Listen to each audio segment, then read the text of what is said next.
Assalamualaikum warahmatullahi wabarakatuh. Halo teman-teman semua, kembali lagi dengan saya Ipan Saputra dari Prodi Teknik Mesin Universitas Saputra. Angkatan 2021 dengan NIM 202101101049. Nah, pada video kali ini saya akan membahas pembahasan pada sesi ke-13 pada teknik pengukuran, yaitu tentang terminologi dan desain gear. Nah, perlu teman-teman ketahui juga bahwasanya video kali ini berdasarkan pada sumber-sumber yang telah saya cantumkan pada deskripsi di bawah ini. Nah, sebelum kita masuk pada pembahasan, perlu kita ketahui bersama bahwasanya terminologi dan desain gear ini ialah salah satu hal yang paling penting teman-teman, atau juga bisa kita katakan sebagai syarat mutlak terciptanya sebuah gear ataupun roda gigi. Nah, terminologinya juga bisa diartikan atau bisa diartikan sebagai suatu ilmu tentang istilah dan penggunaannya. Maka dari itu, terminologi dan desain ini sering dipakai pada dunia industri. Terlebih ketika memang pembahasan kita kali ini menjurus pada perspektif pengukuran, teman. Nah, kenapa demikian?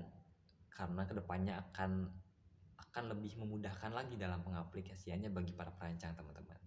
Adapun tujuan daripada pembahasan kita kali ini ialah agar supaya kita dapat memahami apa sih yang dimaksud dengan terminologi ataupun apa sih yang dimaksud dengan desain gear secara perspektif pengukuran ini, teman-teman.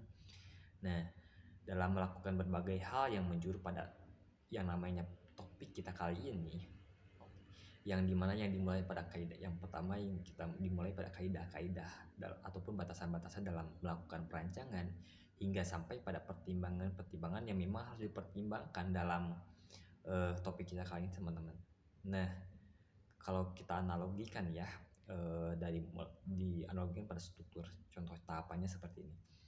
Dimulai dari pengenalan kebutuhan hingga masuk pada perumusan masalah, kemudian dari perumusan masalah masuk pada sintesa, kemudian dari sintesa masuk pada analisis dan optimasi.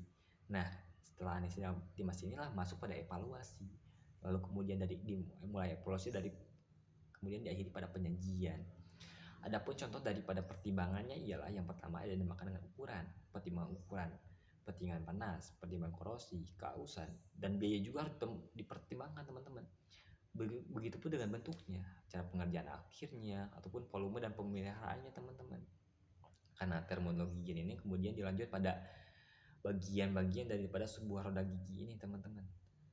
Yang dimana yang pertama dinamakan dengan pit circle ataupun lingkaran pit.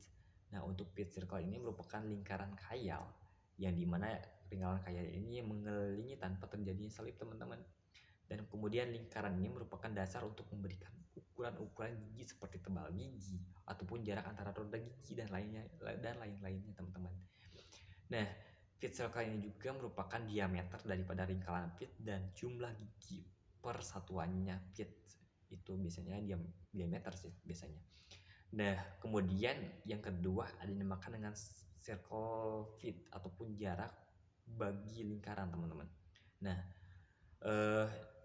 hal ini juga merupakan sepanjang lingkaran fit ataupun antara profil dua gigi yang berdekatan antara keliling lingkaran ataupun dibagi dengan jumlah giginya, teman-teman.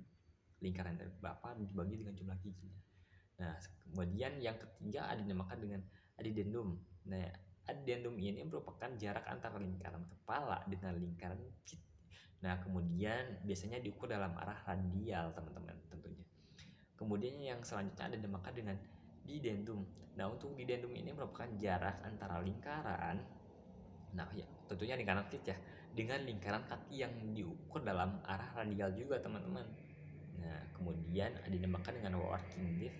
Nah, untuk working depth ini ialah merupakan dimana jumlah jari-jari lingkaran yang mohon maaf, jari-jari lingkaran ini jari-jari lingkaran kepala ya, dari pas-pasang roda gigi yang berkontak dikurangi dengan jarak porosnya, teman-teman. Nah, kemudian ada juga yang dinamakan dengan clearance circle. Nah, untuk clearance circle ini merupakan lingkaran yang dimana lingkaran ini bersinggungan, teman-teman, bersinggungan terhadap apa? Terhadap lingkaran addendum daripada gigi yang berpasangan, teman-teman. Nah, kemudian ada juga yang dinamakan dengan fixed point. Nah, untuk fixed point ini adalah merupakan titik singgung dari lingkaran pit dari sepasang roda gigi, yang dimana roda gigi ini berkontak juga merupakan titik potong antara garis ketiga, teman-teman, dan garis pusat tentunya. Nah, seperti itu. Nah, kemudian ada juga yang dinamakan dengan overlapping fit circle. Nah, biasanya untuk overlapping fit circle ini ialah merupakan lingkaran-lingkaran dari singgung, lingkaran-lingkaran singgung dan dari sepasang roda gigi yang berkontak, dan jarak porosnya itu biasanya menyimpang dari jarak poros yang secara teoritis itu benar, teman-teman. Nah, kemudian ada juga yang dinamakan dengan width of speech. Nah, width of speech ini ialah biasanya merupakan tebal ruangan antar lagi diukur pada sepanjang lingkaran speech, teman-teman, seperti itu. Nah, kemudian ada juga yang ke-10 dinamakan dengan visual angle ataupun sudut tekanan. Nah, untuk sudut tekanan ini ya merupakan sudut yang dibentuk daripada sebuah garis normal dengan kemiringan dari sisi kepalanya itu biasanya sisi kepala gigi. Nah, kemudian yang ke-11 ada juga yang dinamakan dengan total dip ataupun kedalaman total. Itu yang dimana jumlah daripada addendum dan addendum. Nah, kemudian ada juga yang dinamakan dengan tooth thickness ataupun tebal gigi yang diukur sepanjang lingkaran pit. Nah, jadi ketebal giginya itu diukur sepanjang yang tinggal lingkaran pit tersebut, teman. Kemudian ada juga yang dinamakan dengan lebar ruangan. Nah, untuk lebar ruangan ini merupakan ukuran ruangan antara dogi sepanjang lingkaran pit, teman-teman. Nah, ada juga yang dinamakan dengan Blakeless. Nah, untuk Blakeless ini merupakan selisih antara tebal gigi dan tebal ruangannya biasanya. Nah, ada juga yang dengan pitch of tooth. Nah, untuk ini ialah sisi kepala adalah permukaan gigi di atas pit. Biasanya sih seperti itu. Nah, ada juga flank of tooth. Nah, biasanya sisi kakinya itu permukaan gigi di bawah lingkaran pit. Nah, ada juga yang dinamakan dengan top plane. Nah, yang namanya top plane ini sudah pastinya puncak kepala permukaan gigi ini, puncaknya itu gigi, teman-teman. Nah, ada juga yang dinamakan dengan pitch width adalah ataupun kedalaman gigi yang diukur sejajar dengan sumbunya. Jadi cara mengukurnya itu sejajar dengan sumbunya. Nah, kemudian ini yang dikira saling penting adalah mode gigi. Nah, mode gigi ini adalah perbandingan antara diameter lingkaran pit dalam milimeter dengan jumlah giginya. Dalam milimeter dengan jumlah giginya. Biasanya dinotasikan gigi sebagai persamaan M sama dengan D0 dan per Z, seperti itu teman-teman. Nah, mungkin pembahasan pada video kali ini saya cukupkan sekian. Semoga penjelasan kali ini bermanfaat bagi teman-teman semua. Terima kasih yang sudah menonton. Assalamualaikum warahmatullahi wabarakatuh.